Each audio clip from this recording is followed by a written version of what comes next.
Hello friends, இன்றைக்கி கார சட்னி எப்படி அரைக்கலான்னு பார்க்கலாம்.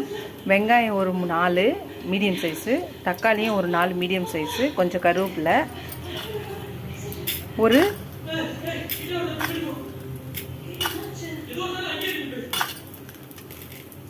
ஒரு 4 ஸ்பூனு கடலைப்பருப்பு, உளுந்தப்பருப்பு, ஒரு 4 ஸ்பூனு கடலைப்பருப்பு, இது எல்லாத்தையும் போட்டு வறுத்துக்கலாம். ஒரு 5 காஞ்ச மிளகா போட்டுப்போம். தக்காளி வெங்காயத்தையும் போட்டுக்கலாம். வதக்கி ஆற வச்சு அரைச்சா கார சட்னி ரெடி. வதக்கலாம்.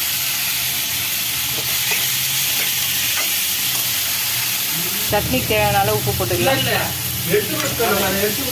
வதக்கியாச்சு, ஆற வச்சாச்சு, அரைக்கலாம். வதக்கி என்னதான் ஆற வச்சு அரைச்சி வச்சாச்சு. கார சட்னி ரெடி. இந்த கார சட்னி நீங்கள் ட்ரை பண்ணி பாருங்கள். ட்ரை பண்ணிவிட்டு எப்படி இருக்குன்னு சொல்லுங்கள். இந்த வீடியோ பிடிச்சிருந்துச்சுன்னா லைக் பண்ணுங்கள். இப்போ தான் ஃபஸ்ட் டைம் பார்க்குறீங்கன்னா இந்த